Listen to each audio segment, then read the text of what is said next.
Hello everyone, আজ হলো Sunday আর এখানে আমি ইভিনিংয়ে চা বানাচ্ছি। এটা লিকার চা, এখানে গোলমরিচ, দারচিনি পাউডার, তারপর হচ্ছে লবঙ্গ, ব্ল্যাক পেপার পাউডার, এগুলো সব দিয়ে করছি কারণ কি আমাদের দুজনের হালকা হালকা সর্দি লেগেছে, তো এটা খেলে একটু ঠিক থাকবে। তো এর জন্যই করছি, দুজনে মিলে খাবো, দেন যাব বাজারে। আজকে বাজার করতে যেতে হবে। তো এ দেখো অনেকটা ভালোভাবে ফুটিয়ে তারপর খেয়েছি।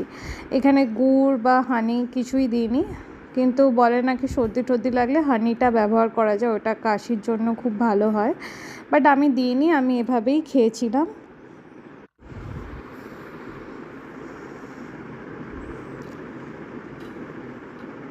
আর দেখো চা রেডি হয়ে গেছে, এখন যাব রুমে, ওকে দেব। ওরও আজকে অনেক কাজ ছিল, তো কাজই করছিল। সানডে হলে কী হয়েছে, ওর স্যাটারডে সানডেও কাজ থাকে। তো যাই হোক, ওকে বললাম যে চাটা খেয়ে নাও, আর দুজন মিলে তারপর চাটা খাচ্ছি। চাটা খেয়েই বেরিয়ে যাব বাজারে। আর চাটা খেলে মানে গলাটা এত আরাম পাচ্ছি কি বলবো। তো চাটা খাচ্ছিলাম আর বেশ গলায় আরাম লাগছিল চাটা খাবার সময়। তো এই এখন খেয়ে দিয়ে বেরিয়ে পড়বো বাজারের উদ্দেশ্যে। আর আমি ওকে বলছিলাম যে চাটা খেয়ে কি গলায় আরাম লাগছে। ও বলছিল যে হ্যাঁ চাটা বেশ হয়েছে, কারণ কি না ওই যে যেটা হয় গোলমরিচ গুঁড়োটা একটু দিয়েছিলাম বেশি করে, তো ওটা দিলে একটু মানে ঝাল ঝাল ভাবটা থাকে।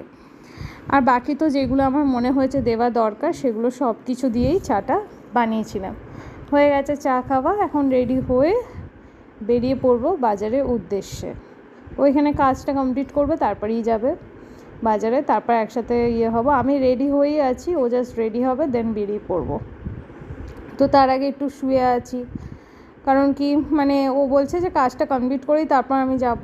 তো তার জন্য ভাবলাম যে তাহলে কিছুক্ষণ একটু শুয়ে তারপর যাই, কারণ কি যেহেতু সর্দি লেগেছে, হালকা তো ডাউন আছি। তো তারপর ভাবলাম, তারপর ও যখন বলছে যে কাজ হয়ে এসছে আমার, এখন দেখতেই পাচ্ছ 5টা বাজে। তো একটু পরেই যখন ওর কাজটা কমপ্লিট হয়ে গেছিলো, দেন আমরা বেরিয়ে পড়লাম বাজারের উদ্দেশ্যে, কেন কি বাজারটা করতে হবে।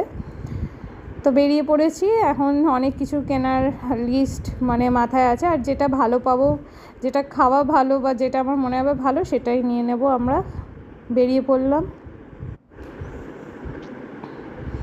আর এখন তো গরম, ঠান্ডা চলেই গেছে, এখন সোয়েটার পরার দরকারই হয় না। ফিরেও এসছি আর জিনিস নেওয়া হয়ে গেছে। সবাই ভালো থেকো, সুস্থ থেকো, বাই। আজকের ব্লগটা এই পর্যন্তই তোমাদের জন্য।